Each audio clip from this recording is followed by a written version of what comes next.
عید کی نمازیں ہونی تو چاہیے شہر میں ایک یا دو ہو جائیں یا تین ہو جائیں یا چار ہو جائیں، ہر مسجد میں عید کی نماز ہو رہی ہے. ارے کیا اتنی ہم میں ہمت نہیں ہے کہ میں اپنی نماز چھوڑ کے دوسرے مولوی صاحب کے پیچھے عید کی نماز پڑھ لوں؟ میں بولوں بھائی سارے مجمع کہاں جائے گا؟ بولو وہاں نماز پڑھے گا. میں جب پنجاب میں تھا نا، میں نے ایک مہینے امامت کی، تو عید کا دن آنے والا تھا. تو انہوں نے مجھے کہا کہ مسجد کی انتظامیہ نے عید کی نماز کب ہوگی؟ میں نے کہا دیکھو تھوڑا سا ارلی جانب مسجد کے امام ہیں، وہ بھی عید کی نماز پڑھاتے ہیں، تو ہمیں کیا ضرورت ہے ہم یہاں عید کی نماز پڑھائیں؟ ایک بڑا اجتماع ہونا چاہیے نا عید میں. تو عید میں تو کم از کم اتنا کر لیں کہ یہ جو ہر مسجد میں عید کی نماز ہو رہی ہے اس کو ختم کر کے شہر میں 2 بڑے اجتماع کر لیں، 3 کر لیں.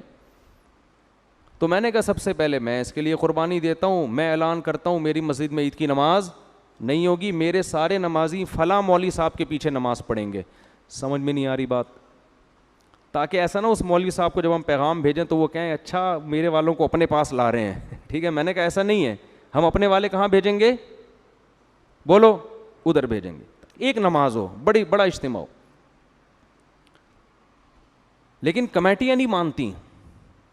یہاں بھی میں نے شروع میں جب میں آیا تو اس کی کوشش کی کہ ہماری مسجد میں عید کی نماز بولو نہ ہو، بلکہ ہم کہیں تو حبیبیہ میں ہو جائے یا ادھر ہو جائے، ہم بھی وہیں جائیں گے. ایک بڑا اجتماع ہو، ایسی جگہ ہو جہاں کھلا میدان ہو. عید کی نماز تو مسجد میں ویسے ہی مکروہ ہے. نبی ہمیشہ میدان میں عید کی نماز پڑھتے تھے، مسجد میں عید کی نماز عذر سے پڑھی ہے، بارش وغیرہ کے عذر سے، ورنہ نہیں پڑھی. وجہ اس کی یہ ہے کہ عید کی نماز شعائر اسلام میں سے ہے، مسلمانوں کا بڑا دن ہے. تو اللہ کہتے ہیں ایسے کھلے میدان میں بڑے بڑے اجتماع کرو، پوری دنیا دیکھے کہ آج مسلمان کیسے اللہ کا شکر ادا کرتے ہیں، غیر مسلم بھی دیکھیں. اور ہم بند کمروں میں پڑھ رہے ہوتے ہیں. لیکن انتظامیہ کا کہنا یہ ہوتا ہے کہ چندہ نہیں ہوگا. کیا نہیں ہوگا؟ اگر ہم وہاں پڑھیں گے تو یہاں جو چندہ ہوتا تھا وہ بولو نہیں ہوگا. تو میں نہیں پڑھاؤں گا تو کسی دوسرے سے پڑھوا لیں گے. تو جو جب پڑھنی ہے تو پھر ہم ہی پڑھا دیں. کیا خیال ہے بھائی؟ یعنی وہ تو اجتماع تو ہو نہیں رہا نا. تو اتنے ہمارے ظرف چھوٹے ہیں کہ ہم دوسروں کے پیچھے عید کی نماز پڑھنے کے لیے بھی تیار نہیں ہیں. یہ تو ہمارے حالات ہیں یار، کہ بھائی ہم کہیں بھائی جو کھلے میدان ہے وہاں جا کے پڑھیں گے، مسجدوں میں نماز بند کرو اس کو. جہاں میدان ہے، جس مولوی صاحب کے قریب میں کوئی میدان ہو نا تو اس مولوی صاحب سے کہا جائے آپ پڑھائیں گے، ہم سب وہاں پہنچیں گے. عید کی نماز میں بھی چھوٹے چھوٹے 4 آدمی بھی لے کے لوگ کھڑے ہوئے ہوتے ہیں. ٹھیک ہے نا، 4 آدمی. یہ کوئی عید کی نماز ہے؟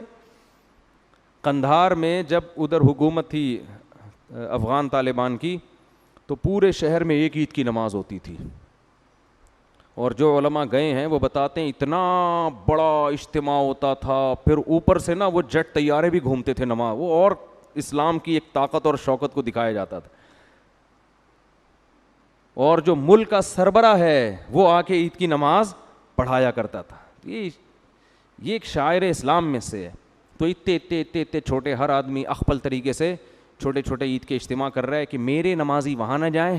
ٹھیک ہے نا، چاروں بلے ان کو میں کھینچ کے رکھوں. اور یہ سارا سیٹ اپ چندوں کی وجہ سے ہوتا ہے. مسجدوں کے مصارف پورے نہیں ہوتے تو یہ حساب کتاب ہوتا ہے. ظاہر ہے چندہ ہوگا، چندہ نہیں ورنہ چندہ نہیں ہوتا.